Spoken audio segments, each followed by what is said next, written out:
Welcome to World on Fire podcast. My name is Nicholas Schweitzer.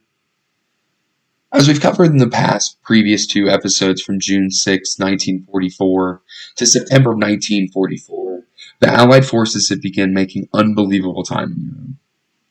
The great Nazi war machine that once revolutionized the invasion operations were now having the same warfelt dealt back at them, and from two sides.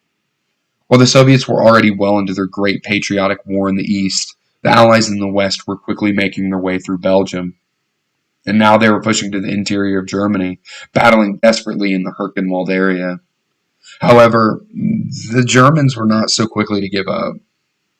From September to October, the Germans were pounding the Allies back, ensuring that every inch of German territory would only come with a bloody price tag. As we covered earlier, basically it would cost more than one man per yard that the Allies would take. Yet, this was not Hitler's only plan. His plan was not just to beat the Allies back in the West. He planned one of the largest military offensive operations on the Western Front.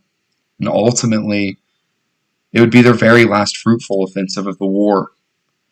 Carefully planning and moving men into the Ardennes, who had a rich history from World War I, which once led a large German Empire victory.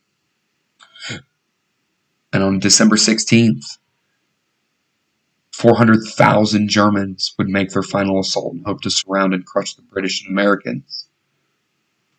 In the beginning hours of that day, before dawn on the 16th, the Battle of the Bulge had officially begun. So, I think it's important to talk about how this butts up directly to the Battle of the Hurtgen. So, as we kind of talked about in the previous two episodes, talking about the prelude to the Battle of the Hurtgen and what the 28th Infantry Division would ultimately go through in the Hurtgen. They were just one example of dozens of different infantry battalions or divisions that would fight in the Hurtgen, trying to break through the Seigfried Line. What they did not know was that the Germans were preparing for an incredibly large winter offensive against them. They were staging themselves into the Ardennes forest in Belgium. This is also, just like the Hurtgen, a very dense forest that, like I stated earlier, in World War I, it was a very, very large battle that panned out in German victory. So in a sense, there's this almost, how would you put it? It's kind of their lucky charm. The Ardennes forest brings luck. If you attack out of the Ardennes, if it worked once, it'll work twice. So why exactly did they choose to do this massive operation when they were already fighting the Soviet Union on the Eastern Front? The Americans and the British had already made it to the Hurtgen and the Seigfried Line, and they were more or less on the doorstep of Germany within a couple hundred miles, trying to make their way to Cologne. And the reason why was resources. Germany needed resources. Not only did they need resources, they had to cut off the Western Allies' resources. And how in Europe at that time, that was feeding the Allies constantly, was the ports of Antwerp. Now, Antwerp is a city in northern Belgium that the Allies were using extensively. It was once under German control. The Allies ended up taking it over, and the Germans have really never kind of recovered from that. Antwerp was feeding the Allies on the Western Front. So Hitler devises this plan that he's going to launch a massive winter offensive out of the Ardennes with the main goal of cutting the British and the Americans in half and then ultimately taking Antwerp. That is a very brief cover of what this offensive was about. We're going to go into a little bit more detail. But what their plan was, too, was they were going to encircle the British, allowing no incoming or outgoing men Thus, it would lead to British divisions to collapse either by surrendering or by fighting to the death. Um, Adolf Hitler tapped a gentleman by the name of Field Marshal Gerd von Rundstedt. He was a seasoned soldier and a general. He fought in the First Battle of the Marne in 1914, and by World War II was a ferocious general and commander of Army Group A of the Wehrmacht. He commanded troops in the Battle of France, and he would be promoted to Field Marshal in 1940 and would lead Army Group South during Operation Barbarossa against the Soviet Union. However, in December of 1941, he would be relieved of his command for the first time when he authorized the withdrawal from Rostov. It really wouldn't last that long, as he was recalled. He was recalled being the commander in chief on the Western Front. However, after the Normandy landings on June 6th, he would be relieved for a second time, only to be recalled again one last time in 1944.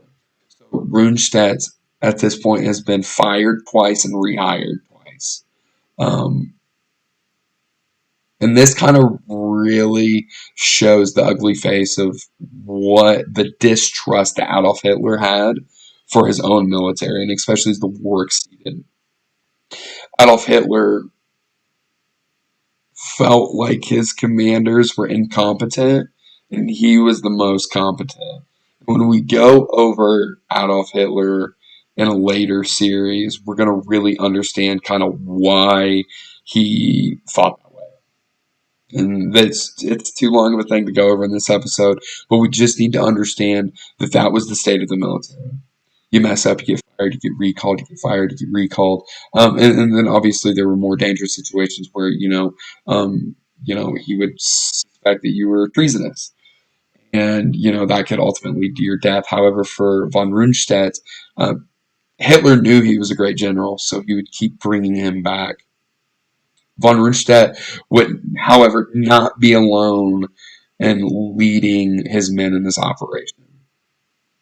The 5th Panzer Army, who would be one of the larger armored fighting forces, was led by Baron Hasso von Manteuffel. And he would be directed to blow the American lines to the south. And the 6th Panzer Army, led by SS Commander Sepp Dietrich, would head for the British in the north. It's kind of interesting to stop right here because Dietrich ended up coming out later stating that he felt like he was over-promoted. He felt like he wasn't the caliber to lead such an operation and a movement, and the amount of men that he had to control.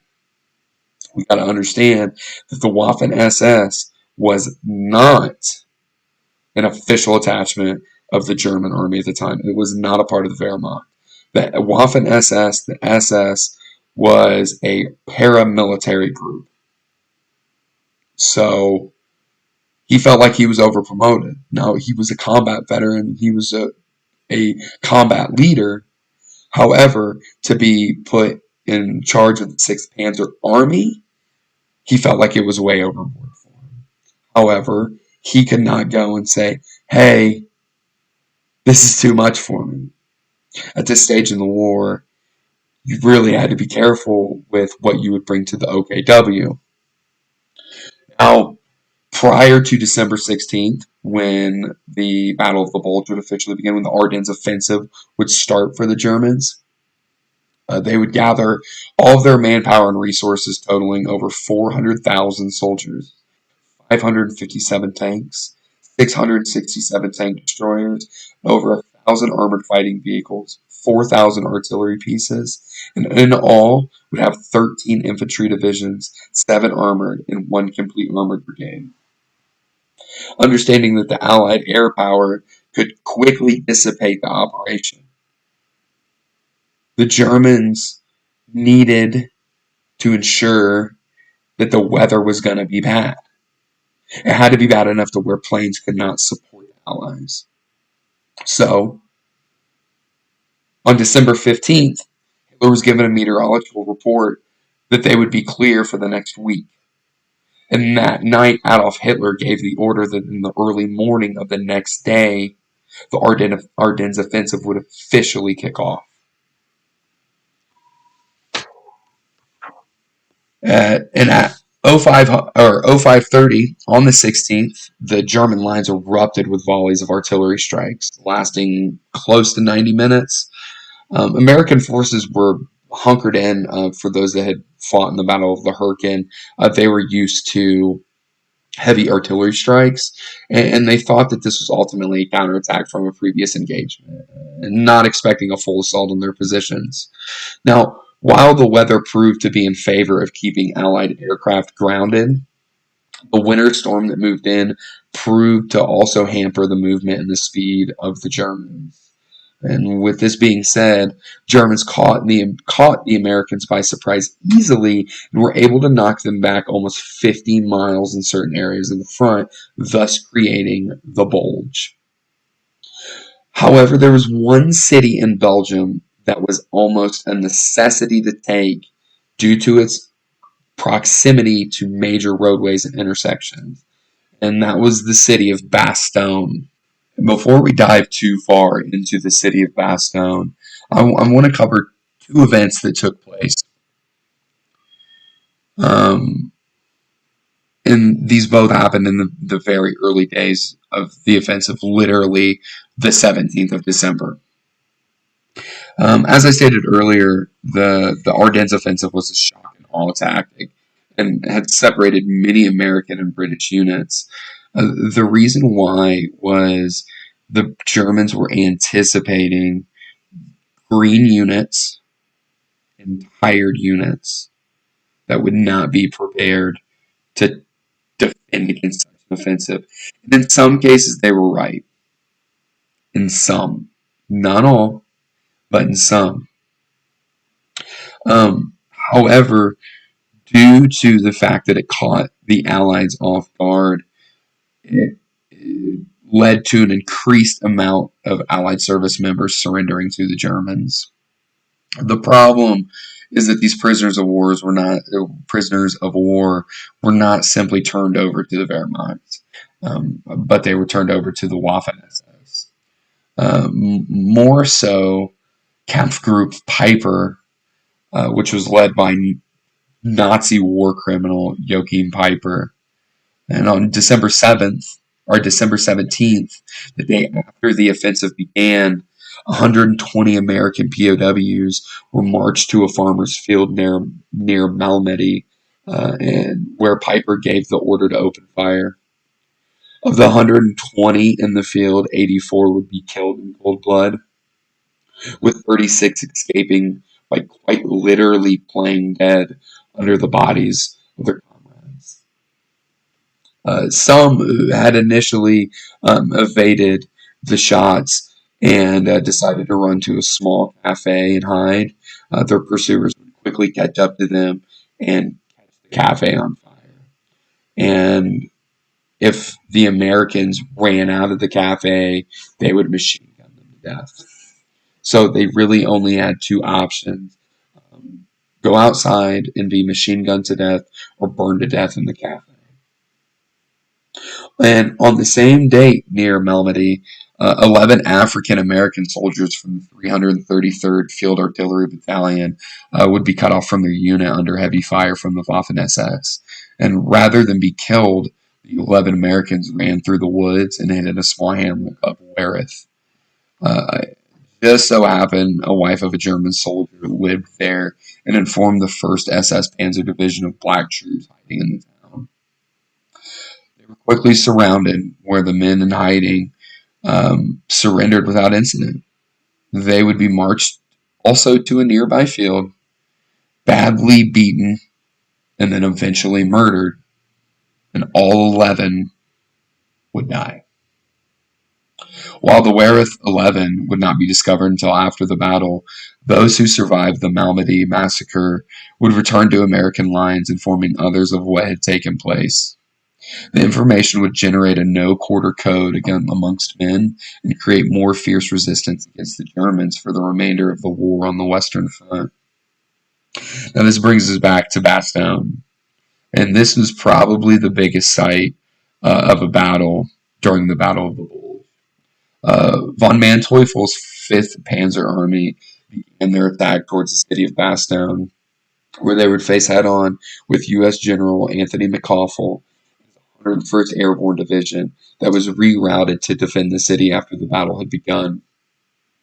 The 101st Airborne, with a little over 11,000 men, if I remember correctly. They had 11,000 enlisted, 800 officers, give some, take some, and their job was to dig in, build a perimeter around the city, and protect it at all costs. Like I said, they were the closest proximity to some of the biggest motorways and junctions that would allow for smooth sailing to Antwerp and throughout Belgium. So Bastogne was incredibly important to the Germans. And on December 20th, 4 days after the offensive had began, German forces would launch their attack on the city. The Americans were outnumbered 5-1, and remember, they had no air support. The Screaming Eagles were left on their own to defend the city in fierce fighting. After the second day, on December 22nd, the Germans realized that they now had the Americans surrounded, and Panzer Corps Commander General von Lipwitz submitted a demand for surrender of the 101st Airborne to General McCausland.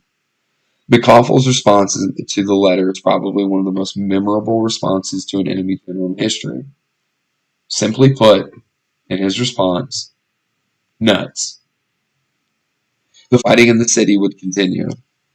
The men would be hammered with artillery, gunfire, grenades, mortars, and attack after attack, and yet they were still able to hold their positions. Now, it's important at this time to understand kind of what's happening else on the lines. There is an American general that quite possibly thought that the Germans would do a very large counterattack, and they would focus on the city of Bastogne. That general commander, or that American commander, just so happened to be General George S. Patton. And now, George S. Patton has quite the history. He was a very aggressive commander. And he was hell-bent on winning the war. Period. There was nothing else he wanted more than the accolades of being the one to do it. Now, George S. Patton had made a name for himself in the North African campaign with the 3rd Armored Division. Now, the 3rd Army was not directly involved in the Battle of the Bulge at first.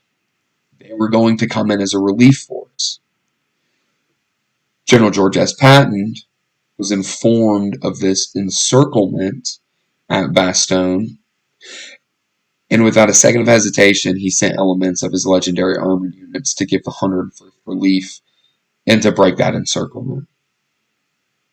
He knew that the 101st Airborne could not hold it forever, and they needed help. On Christmas Eve, December 24th, the Allied prayers had finally been answered, but not because the Armored Division showed up. The weather cleared. The one thing that the Germans had not really counted on was the weather clearing. And the second the weather cleared, the United States Army Air Corps went to the skies and immediately began giving direct air support to infantry units on the ground. With that, they were able to push back some of the German offensive. Not all of it, but most of it. 2 days later, on the 26th, element of Patton's 3rd Army had reached the city of Bastogne and pulverized the Germans on the outside of the city. Basically, what ended up happening was the Germans would be pinched between armored division and infantry divisions, and they had nowhere to go, and thus themselves became encircled. While the Germans took out so many different pieces of other units to reinforce the ones fighting at Bastogne. They no longer had the capabilities to push towards Antwerp. They could no longer push toward the Meuse. The offensive was quickly crumbling. Now, while the Battle of the Bulge was much more than the siege of Bastogne, Bastogne would be the final nail in the coffin for the offensive. U.S. and British troops counterattacked at the end of December and eliminated the Bulge, created by the German offensive. With the increased pressure, the Germans would begin to withdraw their troops from the Bulge on January 8th, 1945. And the Allies were determined to push harder than ever. U.S. 11th Armored connected with the 2nd Armored and the 84th Infantry Division and Houffalize. On January 16th, they eliminated all advance the Germans had made. Everything that they had done during the Ardennes offensive, they wiped clean. Now they decided to not take a break. The Americans could now cross an almost undefended Seigfried Line that had halted them in the Hurtgen. So let's think about this for a minute. The Seigfried Line was one of the most heavily defended areas on the Western Front leading up to this moment. What the Germans had failed to do was reinforce that line as they sent men across it to attack the Allies in the West. By doing so, they exhausted basically every defense they had if the Americans were able to suppress the offensive, which they did. So, by the time the Allies had made it back to the Seigfried Line, there was nobody there to fight. And if there were, they were very small, Volkssturm or, the civilian militia, if you will, that they would be basically mopped up with ease. So, what makes it more interesting is around the same exact time, the Soviets would launch an offensive in Poland. And what this now creates is instead of the Germans defending on one end and fighting an offensive on the other, they were now fighting an offensive on two sides. And they were getting crushed on both. The Battle of the Bulge was incredibly costly to the Germans. They would have about 100,000 wounded with roughly 25,000 killed. And the Americans would give a little over 80,000 men casualties, hurt, wounded, or killed. And it just wasn't enough. The Germans were unable to make an impact. And by doing so, they thinned their men even further and had left a wide open path for the Allies in the West to cross into Germany. By doing so, the Battle of the Hurtgen and the Ardennes offensive had officially ended. In all, during the Battle of the Bulge, 17 Americans would be awarded the Medal of Honor for their actions. And the massacres that would take place would ultimately fuel a fire under the Americans as they pushed further and further east towards Berlin. I think this is where I'm going to wrap it up. I didn't want to go in too overly deep, as I feel like eventually I will do a series over the Battle of the Bulge itself and the direct outcomes with the OKW and the Nazi High Command and how it would ultimately lead to the downfall of Nazi Germany. With that being said, our next series will cover the 8th Air Force and their fight over the skies of Germany. The very first episode in that series will be in 2 Fridays, so 2 weeks from today on the 23rd of June. And thank you guys so much for listening, and I will talk to you then.